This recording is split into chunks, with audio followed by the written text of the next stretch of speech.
Like to lift weights a little bit. I've been, I don't like to use the term lucky because I think I'm ready for opportunities and then take advantage of those opportunities. But I've been lucky enough to train with, hang out with some of the best strength coaches, some of the best lifters, powerlifting. Hey, what up, guys? Welcome to the Do Work Podcast. I am your host, Andy Dooley, aka Mr. Do Work.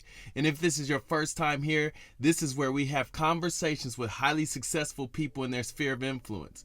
You will hear inspirational stories that can help motivate and inspire you to step out of your acceptable to exceptional. You will learn about the turning points when it all changed for them to truly commit and focus on attaining their goals. Today, I have an awesome guest, one of my boys, Mike Farr. Most of you guys know him as Silent Mike. He's a strength coach, YouTube star. He has over 160K followers, Reebok athlete. He's also on Twitch. My man is a gamer now. I can't wait. He's nerded out. I cannot wait to jump into that. Hey, Mike, welcome to the Do Work Podcast, bro. What's up, buddy? It's been too long, man. It has been way too long. What have you been up to? Man, a lot and nothing at the same time, dude. The internet makes it seem like you're doing the same thing every day, and I kind of am. I just kind of chill, lift some weights, put out some content, do some work, and that's it, dude. Kind of the grind. Are you enjoying yourself? I am. I think it goes in waves. It goes in waves. Right. I'm not going to lie to you and your audience. I think everyone out there kind of lives this fantasy life, and I'm insanely blessed. I'm insanely lucky with my health and my family's health and all that. But yeah, some days I'm not stoked to do everything I got to do, and some days I'm not stoked to go deadlift and, try to put out informational content. But right. More good days than bad days, and I think that's what we hope for, Absolutely. And I did notice I was watching. I'm going to take our listeners through your journey. Yeah. And I remember seeing, before I jump into that, I want you to tell your story of how you even got into lifting. I've studied you through All Out from the first time I met you at Reebok. Yeah. And I'll start there. How crazy was that, taking different athletes, bringing them to headquarters? And for me, at least, that was my first time getting to know who you were. Yeah, those are a lot of fun trips, man. I went out there a couple times, especially the one with you guys and Hannah and everybody. It's a lot of fun. Those are some of my best memories over the last couple of years, just because everybody's so like-minded. Obviously, we get to hang out at, I grew up an Allen Iverson fan, so hanging out at Reebok is, you're a sneaker guy. Obviously, that's a dream come true. But we just got to chill. We lift some weights, we messed around, we played basketball, we just did whatever. Too much fun, man. Too lucky. I know, and I don't take those moments for granted. And one of the first things that jumped out to me was your humor, bro. I like to have a good time. You are a funny dude, man. I don't know if you remember. I think we went to Whole Foods. Oh, yeah. With D-Jack? Was D-Jack there? Yes, yeah. Yeah, and Kenny, I think. Yes. Kenny there? Yeah, I do remember. Yeah, and Hannah and all of us. We were actually going there to try to, I think someone wanted, what was that? What are those called? The popcorn pop something. Oh gosh, what was that? Like some kind of healthy popcorn. It might have been Andrew himself. Yes, it was probably Andrew. I think it was. Yeah, I do remember that. That's so funny. I just remember you being a big kid, jumping in the cart and almost getting yourself hurt. And who was pushing me? Someone almost crashed me, I think. I think it might have been Kenny. I think it was me up. Yeah, he almost messed you up big time, bro. And I was just sitting there watching like, wow, I love what we get to do. Yeah, we are lucky. If I had a quote unquote normal job, I'd probably get fired for actions of that nature. Oh, absolutely. Well, tell our listeners how you got started in the weightlifting and this entrepreneurial sense that you have and what you've built. The brand that you've built around yourself has been amazing. Yeah, I think obviously it started a long time ago. It started about 6th or 7th grade. I played basketball my whole life. Got really into it. It's all I ever thought about. Career-wise, all I ever thought about day to day is I wanted to play professional basketball from a really early age. But I guess my dad didn't want to tell me, but basically was being more realistic than me. And without telling me, he said, he didn't put this verbally, but he put it in his actions, said, Mike, you're 5'8". you better work way harder than the rest of the world if you want a chance at anything. Wow. And so he got me a strength coach in like 7th or 8th grade. And that was my first introduction to weights. Shout out to Dean Durham, an amazing guy that taught me so much. He's actually in North Carolina right now, I believe. Oh, really? Yeah, he moved. One of the greatest guys, one of my best mentors along the way.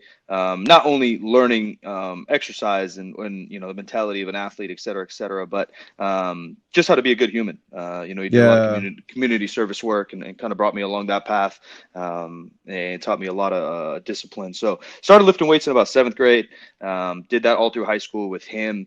Had a pretty decent high school basketball career. I went to a really small school, so not only being a little 5'8", 5'9", guy, but going to a very small school, odds were a little bit against me. Long story short, played a couple years junior college, played a little like pro-am basketball, nothing crazy. But end of the story. So you were kind of nice. You were kind of nice. I was all right. Yeah, I was all right. I had some opportunities to walk on at some pretty big D1 schools. But I was kind of a different human. I put my life in chapters of like almost my personality, not only what I was doing, but my personality. And your crowd's gonna be like, yeah, right. But like, this is just how I see myself in the mirror. So don't take it, audience. But like Mike from like 8th grade to like 20 years old, it was like Kobe Bryant, Mamba Mike. Okay. I was kind of a dick. And I look back on it, I was like kind of a dick. I was insanely cocky. But I worked hard enough, at least in my eyes, to back it up in a way. But my ego wouldn't allow me to walk on these schools. Like I would talk to these coaches, and because I went to a small school and because I'm 5'9" and whatever, they kind of look like, yeah, man, you can kind of come play some spring ball, try out for the team. But they didn't like give me this respect I felt I already earned, which is obviously 1000% my own ego talking, not the truth. Right. But I was young, and you learn. And so that's kind of why I went the junior college way. And then I was thinking about playing pro. South America or Japan or something. I played in that Pro-Am league where some of those guys were playing and I kept up fine, but I just hated school was the truth of it. I don't know if it's ADHD or I don't hate learning and I don't hate knowledge and I don't hate teachers and I don't hate the establishment. I just couldn't sit down all day and it was so frustrating. I really didn't like it. Although my grades and stuff were fine. I just wasn't down. So that basically ended that path. Started coaching high school basketball and started lifting weights because I didn't know what else to do. I kind of had it in the back of my mind, like, oh, I'm going to still play somewhere. I was only 19, 20, so obviously I had a lot of time. So in the back of my mind, I'm staying in basketball shape, maybe the best shape of my life. I'm kind of lifting weights, so I wasn't crazy strong or anything, but I was getting stronger, and I'm playing basketball all day long. Like I'd wake up, maybe I was taking a class or two at junior college. I'd go to both basketball practices at my school. I'd assist with the girls. I was an assistant with both, really, but I was only a guys coach. But I would go to the girls' practice and just shoot around or play like a dummy position for them. And then I would leave there. I'd go straight to the local gym and play pickup the rest of the night. So I was just hooping 24/7, 7 days a week, plus the little league I was in. So I was in decent shape, but I knew that path was going to kind of end. And then I just started diving deep research into lifting. There wasn't. I liked lifting, and I liked being physical, but there was no like. I talk to a lot of people in the industry now, at least in kind of my powerlifting world, especially, or even like the YouTube world, and they're all like, "Yeah, like when I was little, I wanted to look like Arnold, and I wanted to do." Right. I didn't really have any of that, and I think maybe you relate. I don't want to put words in your mouth, but like lifting weights was just kind of part of like what we did as athletes. Absolutely. And so like I liked it, yeah, but it wasn't like it's still to this day. It's not like who I am per se. It's just like what I gained knowledge in. I think it's a great vessel to learn about yourself. It's a great, hobby to really allow discipline to take over your life and spread into other pieces of your life. But I never, I'm not the guy that wants to be Arnold or nothing, Right. So it's a little different. It turned into a lifestyle for me. Right. Exactly. Yeah, it's a part of my everyday. I would almost liken it to the fact that it's as close as me breathing. Like I wake up and know that some point of the day I'm going to get active. I'm going to get to the gym, and to be truthful, I'm probably a better person for sure when I've hit the gym. Yeah, and look, it's almost lucky for me too. As I said, my personality or life chapters are different. I never took. I did powerlift competitively for at least once a year, every year up until this year. So I guess you can call me a powerlifter. Although again, I don't. I think because I loved basketball so much, like it's the only thing I've ever like loved like that. I like kind of scoff off powerlifting, although I'm sure many people have the same love for that as I did for playing basketball. But I I don't know where I was going, but basically, yeah, like you said, like it's just like brushing my teeth or whatever. It's just like part of what kind of I do. Yeah. It's not necessarily what I'm like stoked. I'm not going to bed dreaming about it. And obviously, so from there, basically, I decided not to go to college. I joined a powerlifting gym here in Sacramento, just because I want to get stronger and learn more. And that's kind of why I like dove into powerlifting, almost in a way. And I liked powerlifting a lot. You know, like Yeah. it's who's handling the most amount of weight. But hypothetically, like my story could be different. I could have jumped into a yoga studio and I could be, you know, Totally. like I could have been the yoga guy on YouTube for right now. I don't really know. It's not. I did go down that path because squat, bench, dead. You handle a lot of weight, and if you're trying to like get faster and jump higher, you probably should do some type of deadlift, some type of squat or something. Right. You know. And so Right. that is in me, but it's not like I just fell in love. Yeah, I think I explained that enough. I don't know, but yeah. So that and the rest of my story is kind of on the internet, really. So I joined this powerlifting gym. I was the youngest dude there. Everybody else was training in like squat suits and bench shirts. I was the only guy just using knee sleeves. I was young. Everybody's a super heavyweight. Everyone's like 300 pounds. I was 22 and like 200 pounds. That's where the nickname comes along because I was just kind of Silent. quiet. Yeah, exactly. I was just kind of shut up and kind of learned. And then yeah, Yeah. my boy Jim So McGee asked if I want to be on a podcast, and I did a podcast back in the day there. And the rest, yeah, literally the rest of my life has been on the internet the last 8 years. that's crazy because from what I read, I remember seeing that Mark Bell's the one that gave you that name because you're not a silent person. No, Let's no, get that out there. yeah. Now it's kind of ironic. I think it's a little bit maybe even the basketball stuff too. Like if you're going to a new open gym or you're the new guy on the team or something, you don't just go in and like blab your mouth or like you don't like talk shit before you like drop buckets. Like it's just kind of Facts. weird. So I Right. went to the gym and not only did I was nervous for sure, Mm-hmm. way out of my element. So I was quiet in general. But yeah, I feel out of room. Probably even at Reebok, I don't necessarily remember, but I bet there was like an hour or two where I felt out the room, like, all right, these guys won't think I'm a complete idiot, and then I started acting like an idiot rather than just starting acting like an idiot. Like I won't offend anybody, and then I hopped into being dumb. Right. Yeah. I think what helped you get comfortable with the room quicker than probably most was the fact that you already had a relationship with a D Jack. Yeah, yeah, exactly. D Jack is nuts. He Yeah, does that guy's my hero. That guy's literally my hero. I want to be that. absolutely. I want to be Yeah, D Jack. yeah, I'm going to get him on the show here as well. yeah. He's the And best. but I just saw you guys had a natural connection, and him and Jeremy Shore are Yeah, exactly as crazy together. So yeah. getting you guys together, it was just like, who are these guys? Yeah, I love it. Yeah, D-Jack, I don't even know how old he is because he looks so good. But let's Right. hypothetically see, like, D-Jack's who I want to be in 10 years. Like, Yeah. that's it. Yeah, Yeah. 100%. Yeah, there's a bunch of goofy cats, and I love it there. And even Jen, like, everybody's kind of loud in our group because we're all, like, big personalities. So it did make Uh-huh. me feel a lot more comfortable. And I think that was great though. I think Reebok allowed us to be ourselves. All of us are 100%. different. Ashley was different. Yeah, She's got more of like a serious demeanor, but we know she's, you know, a cool, fun person yeah, as well. Hannah's intense. It was an interesting, probably eclectic group. I think the other person, I'm trying to remember her name right now. I don't know why I'm was blanking on Jen her. there? Jen was there, of course. Yeah, Jen Yeah, Wiederstrom was there. Or we call her Winterstorm. yeah, Winterstorm. Yeah, I just talked to Winterstorm the other day. I actually just reconnected with a bunch of y'all this week. It's cool, randomly. Like Hannah hit me up about 10 days ago. Me and Jen stay in decent contact, and then you hit me up. It was a good surprise. Kind of connect with Yeah, everybody. that's awesome. This is the same thing. I just talked to Jen because I'm going to Colorado actually Oh, dope. in a couple weeks. So I'm going to connect with her out there. And by the way, every one of the people we've connected with or seem to be in connect have a common denominator, and that's humility. Yeah, yeah, I And think so. I I think think the so. successes that are in our life. I just got off an amazing podcast with Corey G, Yeah, and what he's done in the industry and yeah. The the guy's a legend. humility, He's a hidden legend. Some hidden people don't even know. legend. Yeah, some people I don't even know. know. I It's wild. know.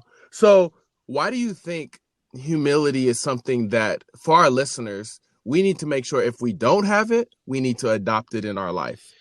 Man, that's a really good question. I don't I don't know what humility will do like in the end goal. Mm-hmm. again, like these chapters of my life, I just found out, I went through some things. I lost some family members. I lost some friends. And like long goal for me was just like, man, Mike, like your competitiveness is awesome. And it's driven you to this point, which wherever I was at 22, can you still like have this drive, have this hunger, have this discipline, but spread a little kindness along the way? And I think the truth is, for me, I think a lot of it roots to basketball. Like there's always somebody better, there's always somebody faster, there's always somebody better passer, whatever it might be. And so like I'm just kind of always been hungry, I think. And so the humility for me just drops down to, one, the goal is to always just help people, whether it be entertainment or some kind of informational. Two, I can always learn from somebody. And so for me, like, that's kind of how I stay grounded in a way. Like, I think again, I don't know if that's the right path. I think we're all just floating on this, earth ball here, and I don't know what we're going towards or where we've been, but I just want to spread as much positivity as I can, and me being a dick or being so full of myself isn't going to help me do that, So I just kind of left some of that when I was 22. And I think that's awesome, because a lot of us, and here's something we need to be honest with, is if you don't have vision, you don't have direction to where you're going. A lot of us will take our 20s for granted and just kind of float, like you said. We will just float, do whatever we want, and then next thing you know, you're hitting 30, and you may find yourself in a weird place. Yeah, it could be a real shock. Oh, yeah. But if you have vision and have direction, you can get a lot done in a short amount of time. Now, what I was interested in was wondering, and probably for some of our listeners, how did you blow up on YouTube? How did your YouTube channel take off like it did?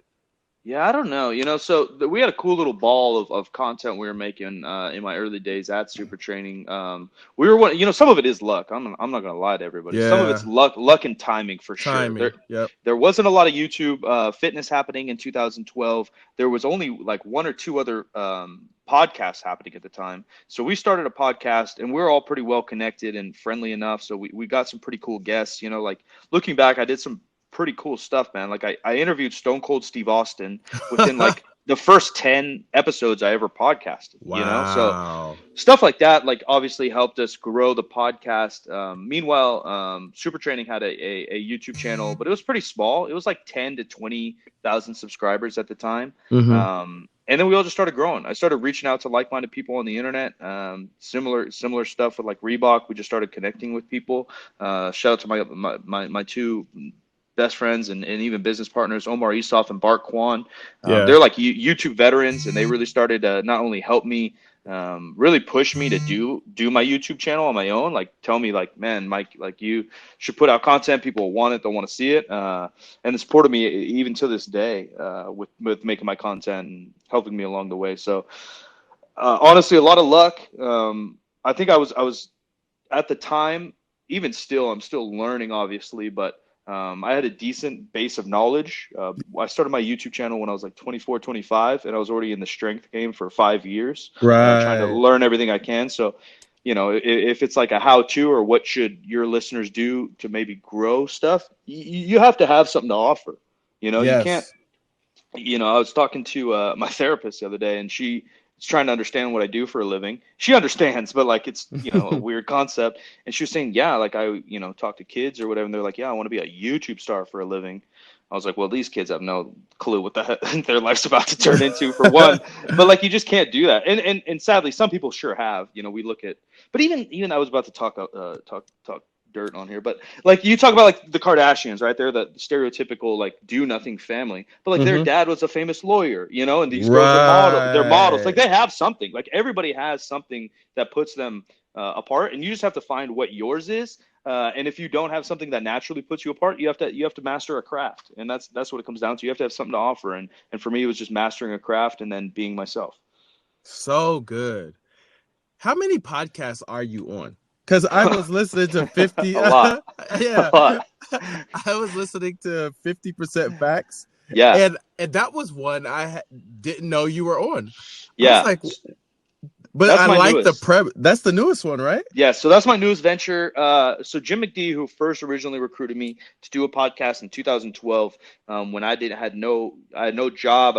I still don't have a job. I don't know what the heck I'm doing, but I had even less of a job then. He said, "Hey man, we're doing a podcast and we'd love to be on it, have you on it." He introduced me. He introduced me to content creating. Really, I owe a lot to Jim. He's been a really good mentor and a really good friend for a long time. But he came to me with the concept about 2 years ago of 50% Facts and said, "Hey man, I want to do another podcast. I would love to do it with you.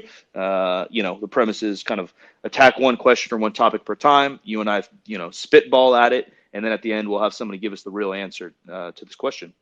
Wow. I said, "Yeah, man, I'm down." So we've been doing that for about a year. A lot of fun. Before that, I was doing one called Mama's Boys with Omar I saw Esau. that one. Yep. Yeah, and so that one gets a little ridiculous. That one's like just me and Omar. We're very similar and very different in the same sense. Similar age group. Both of our moms. We both are just insanely close with our moms, hence the name.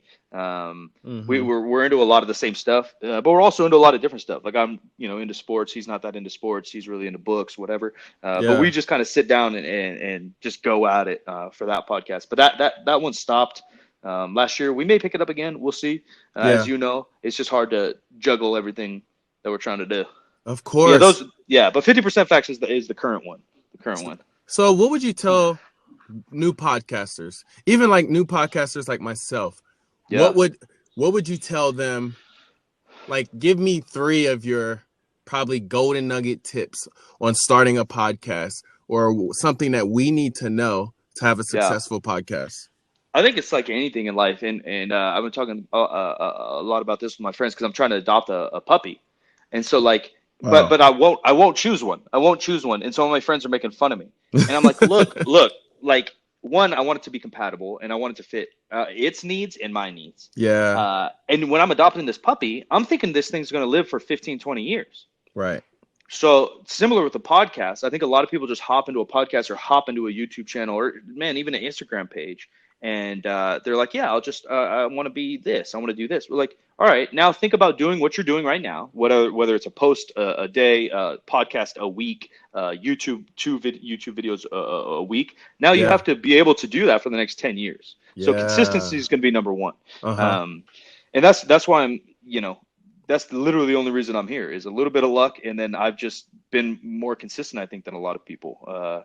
It's just doing it just like lifting weights. You can't do, the best workout of your life on Monday, not train for another month and expect some kind of results. So consistency is going to be number one. Yeah. Number two, I think quality, and quality doesn't necessarily mean like the most expensive microphone.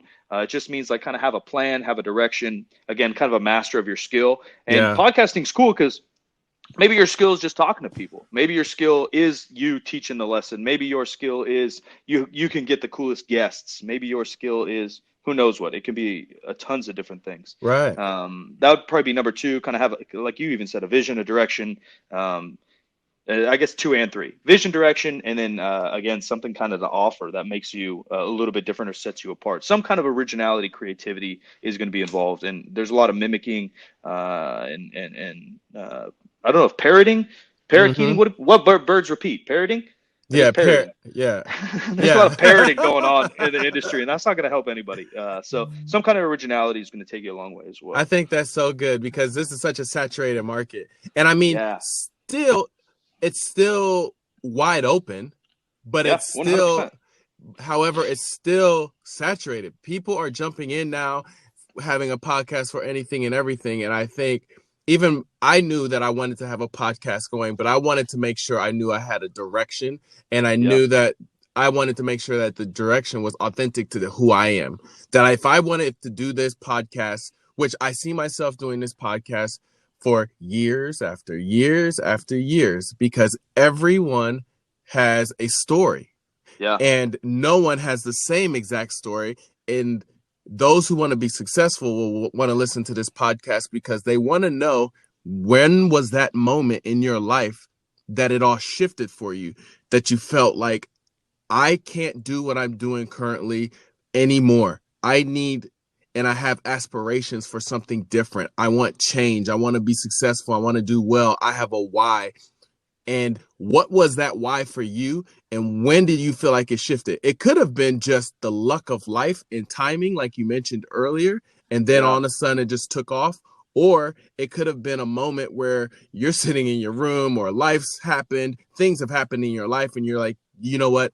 I can't do this any longer. Some of our listeners are at their wits' end and they want change and they want to take off and be successful, but they need that moment. When was that for you? Yeah, I think it was a combination of a couple things. First one was my best friend passed away right after we graduated in high school. And that in itself, I was 17, 18 years old, was just kind of like a hit you in the head life check. Like I don't think I had that Superman mentality a lot of kids had. Like I'm not, diving off cliffs and thinking I'm invincible. But we all, until you go through something like that, and some people don't go through it till they're 40, 50 years old, losing someone really close to you. We all learn at different paces, but I just learned it really early. Like, man, like maybe that's part of where my goofiness and I lost kind of my competitiveness. Like, this isn't that serious. Like, we can't just like do this grumpy Mike thing all day and put a ball through a hoop anymore. Like, we got to kind of chill. We got to have a good time. We got to help some. I just knew that if I didn't kind of start to embody some of these people that I loved around me, especially the ones I lost, and kind of absorb some of their personality into myself, that in my sick mind or however it works, like this was all kind of a waste. So my best friend was like the happiest, most go-lucky guy in the world. We'd be doing like chores for his dad. I basically lived at his house in high school, and we'd be doing chores like washing cars or whatever, like picking up leaves or something. Somehow this dude made it so fun. And I hate chores, and I'm out here laughing and having a great time. So I was like, how can I start to embody that into me as a human, and start to push that along in my own life, whatever it is I'm doing. And I'm only 19. I wasn't doing anything per se, but I just try to, that's kind of one little, like, life picking you up by the shoulders and giving you a nice shake. Next one, I was probably 20, 21. The story I talked about kind of with lifting weights in college and learning how to lift weights was kind of, middle transformation phase. And I'm just like, I feel like I'm not being productive, I guess, in basketball, things are always on a go. High school, you're forced to do these things. You're forced to go to class. My school, I went to a really, really small art school.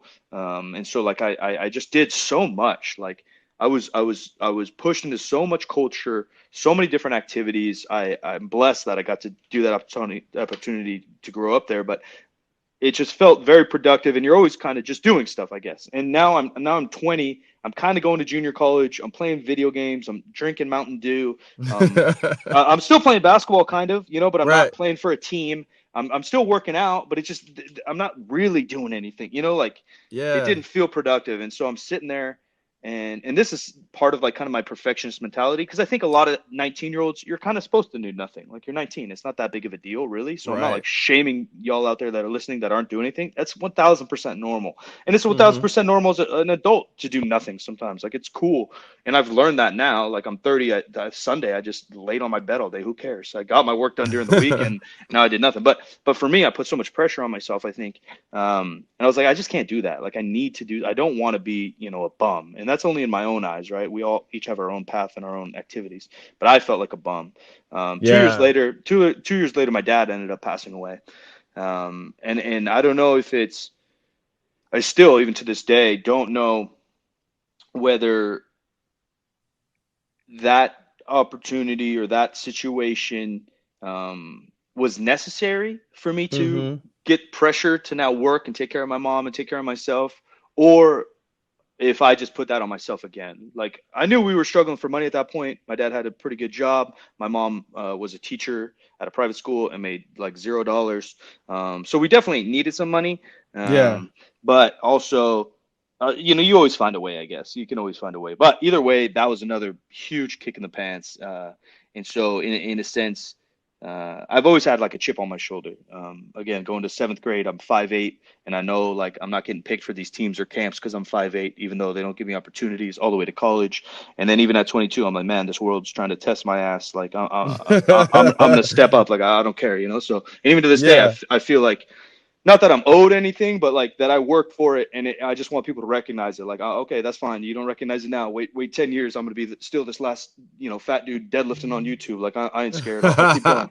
Right.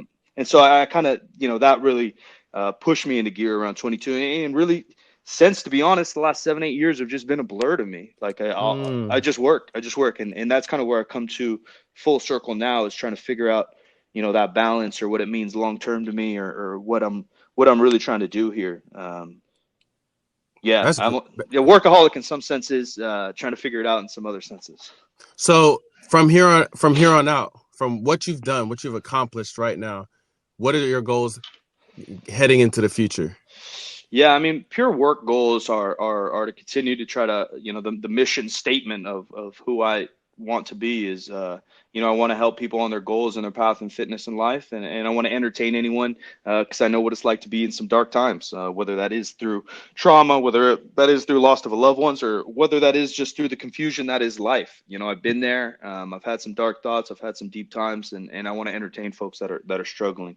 So that's number one goal. And whether that's through YouTube, Instagram, Twitch, podcast, whatever platform I can reach people and try to help them, I'm going to try to do that.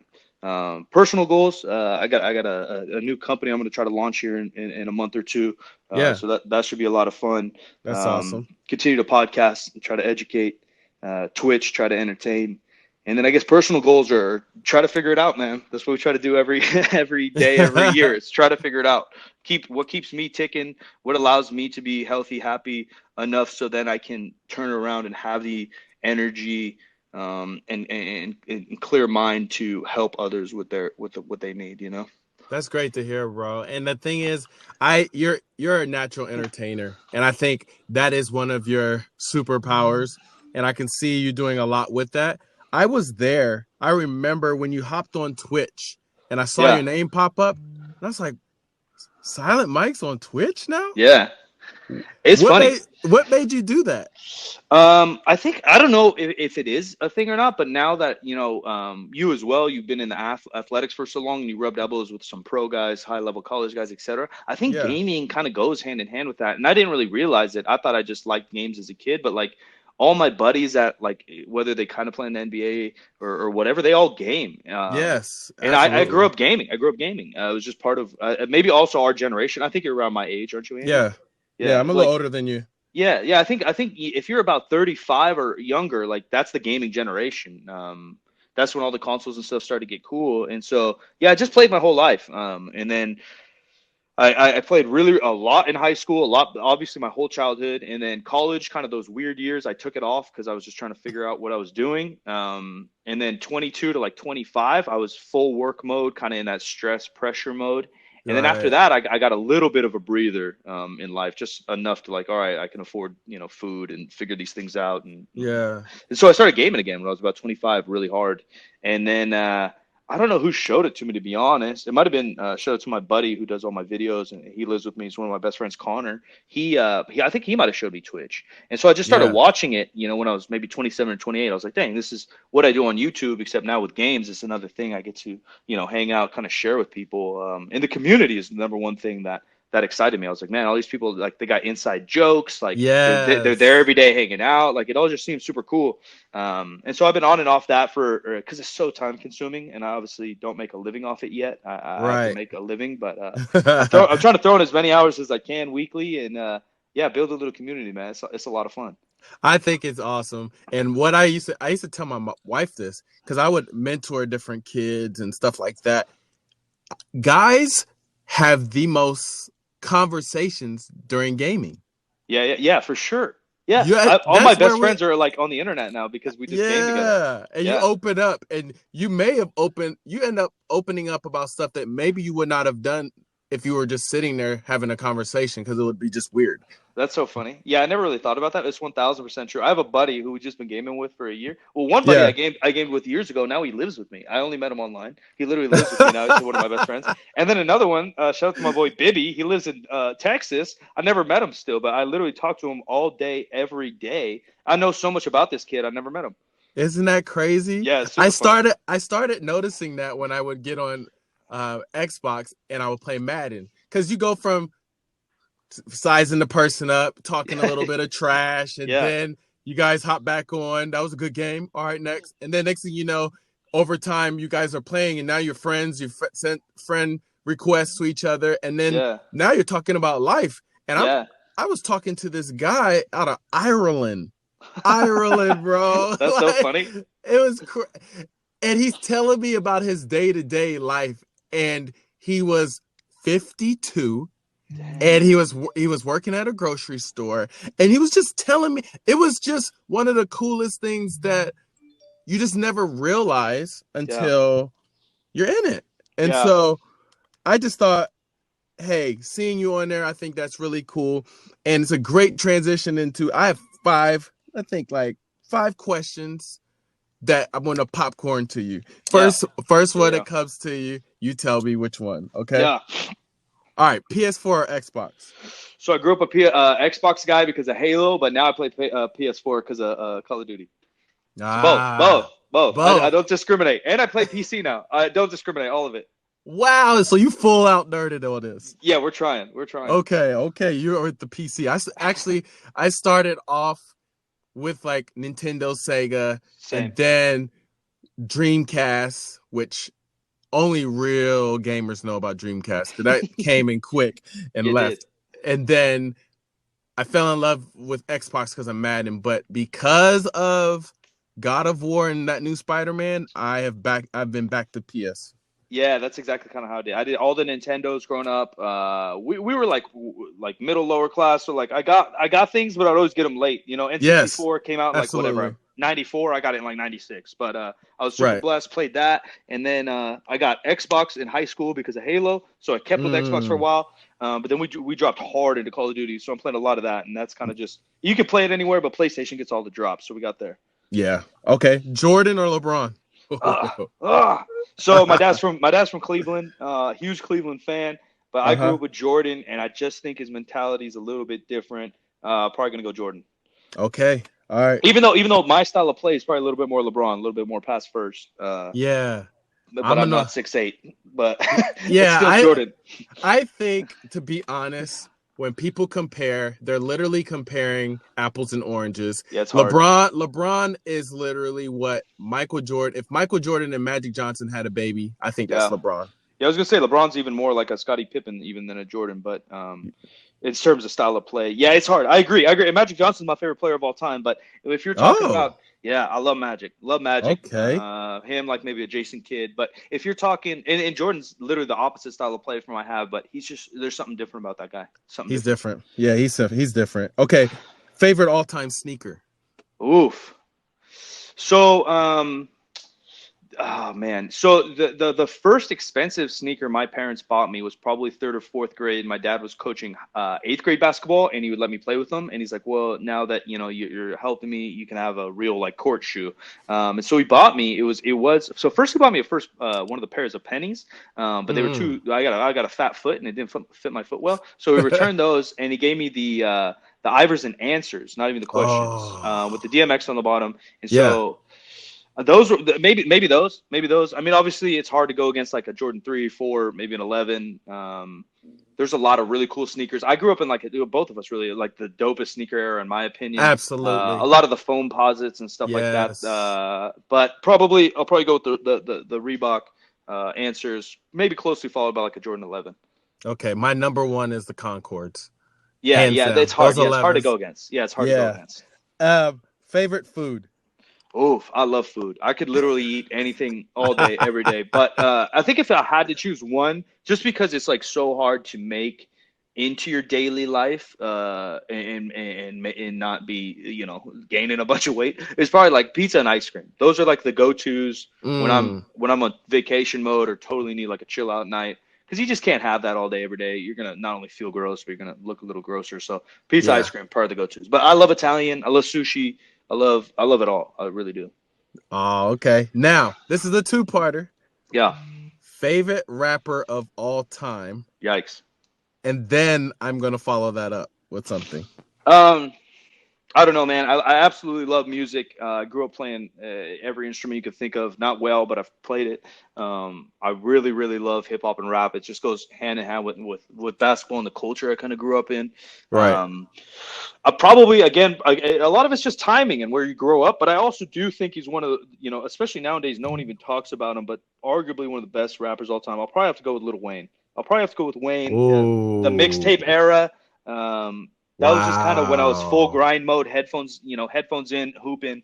He's probably, I wouldn't say he's the best all time, but he's definitely top of my favorites all time. But there's too Okay. many to name. There's too many to name. Yeah, during that period though, he saturated the market and took over. There's no other music anywhere. And then when he got on the radio with whatever I'm Millie and stuff, it was over. Oh You my had everyone singing goodness. it, not even people that like rap. Oh yes. Ooh. Okay. I think he is one of the main reasons rap right now is pop. Like everyone knows who the Migos is and Uzi Vert or whatever. Like rap is pop right now. He, I think, was part of that transition. Yeah, that's. I feel like that's 100% facts. Absolutely. Yeah. I could go all day though. There's a million. Yes, we could, and maybe I'll get you back on here and we'll talk more about it. Music. But now your favorite rapper currently? Probably not who I like listen. Probably like J. Cole and Kendrick. Probably. And everyone, if you have any young listeners, they're gonna call me an old boomer or something. But that's probably them. But I like a lot of stuff. I like Khalid. I listen to a lot of R&B. I listen to some of the Migos and stuff. The new Roddy Ricch album's good.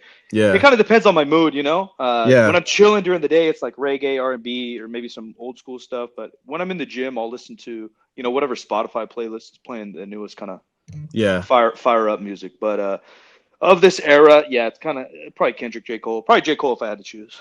Yeah, I'm loving JID too with Dreamville. He's nasty.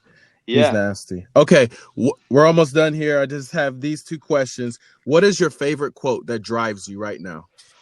Ooh, I don't know if I have one that drives me right now.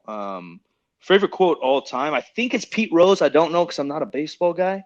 But basically, he was interviewed and people asked him why he goes so hard every game, all game, and he said it's because he doesn't know someone in the audience is watching him for the first time. Wow. And that's kind of how I like to rock in sports, in life, in YouTube, and even in personal interactions. Like first time I meet someone, it's probably not a healthy mentality, but like I want to impress people. Like I want people to leave like, man, Mike's kind of fun, or Mike's kind of funny, or Mike's really nice, or I don't know why I kind of have that in me, and it maybe is a little bit of the showmanship mixed in with my personality. But yeah, that's something that definitely drove my athletics and still is in the back of my head often. You know what I like about that quote? What I like about that is the kind of the people first mentality. Yeah. Because he's saying, if this is the first time they've ever got to experience me, I want it to be a good experience. Yeah, and he also didn't say like, "Oh, I want him to think I'm the best looking or I'm the best." They just want to. He said he wants them to know how hard he goes. That's awesome. And that's something I've had to do because sports or whatever. Like, again, I am blessed, but there, we're all gifted with different things. Like I wasn't 6'6", I was fast, but I wasn't the fastest guy. So I had to play like a Magic Johnson mixed with a Dennis Rodman. Like I'm the guy diving in the audience to save a ball, but I'm still, the guy with the best handles. Like you kind of have to play it all, and I think that's kind of where I fit in the fitness industry too. Is I'm not the most jacked, I'm not the most strong, I'm definitely not the smartest, but I'm a mix of all that, and I can try to just go as hard as I can. That's awesome. That's great. What 3 people inspire you that you would say, Andy, I think you need to have them on your podcast, or listeners, I think you need to check them out on Instagram? Yeah, it's so hard because what social media is and what someone really is can be so different nowadays. There's a lot of people that I've met that are just who they are online, and they're awesome. Some people are different, and some people are better. I'd like to think that like my content is like only 5% of how cool I am, but who knows if that's true or not. In terms of like creators and people online and stuff of that nature, probably my boys Barkwan, Omar Isov, both insanely nice humans, both insanely hardworking, gifted, creative. Bart has kind of this family mentality now. He has children and a wife, but he still works so hard on himself physically and his businesses, and he cares for his team like their family, which was just something really cool, and I'm really blessed to be a part of. He's built multiple businesses across the board, from restaurants to comedy, YouTube to fitness to a gym to apparel. He's the owner of Barber Brigade, if your listeners know who that Jim is. Omar Esau's big time YouTuber, one of the legends of YouTube, one of the first to ever do it. One of the guys that literally is at the top and willing to like teach, learn, collaborate with anybody at any level. Like, my YouTube was so small. He had 500,000 subscribers, but he helped me along the way when I had nothing, and he still does. And then probably the last one is Alan Thrall. Shout out to my boy Alan Thrall. He owns a gym called Untamed Strength. He's also another big YouTuber. Just happens to be who I end up hanging out with. But he's the gym I train at right now. And that guy's work ethic is next level. He's one of the biggest fitness YouTubers to ever do it. One of the nicest guys in the world. And you pull up to his gym. I pulled up yesterday. I'm going to go do my workout, and he's out front at his own gym. And this may seem normal to some people, but for those that have been around like these YouTubers and stuff, they act like they are like celebrities and like they can't like work and stuff, and he's out there with sandpaper, sanding down a piece of equipment to repaint it to make it look better for his own gym. And I think he does love the process, but like just the humbleness, talking about being grounded, talking about hard work, talking about wanting to continually learn and lend a hand to the world. Alan Thrall is another one that's one of the nicest, hardest working dudes I know. Can you let the people know where to find you? Yeah, you can find me at Silent Mike on most places, Instagram, Twitter, and Twitch. They stole my name, so it's spelt with 2 Ks. 50% Facts is our podcast, and yeah, man, that's it. That's where I am. Awesome. Hey, Mike, Silent Mike, thank you so much for hopping on my podcast, bro. We appreciate you. This was amazing, and I look forward to hanging out and talking to you more. Thanks, dude. Great reconnecting, my man. All right, thanks, bro. Talk to you soon. Later, dude. Later. All right. That is it for today. We all know the major impact happens after the show. It's what you do with the information and how you apply these gems. So come find me on Instagram at Andy L. Dooley, ANDYLDOOLEY, and let me know your thoughts about today's show. Also, please leave a 5-star rating and a comment. That helps boost the podcast. I'm going to start reading some of your comments on the show at the beginning of each one. Take a screenshot as well of you listening and post on your Insta story, and I'll repost it or read some of the comments on air as well. Hey, I look forward to seeing you again. Talk to you very soon.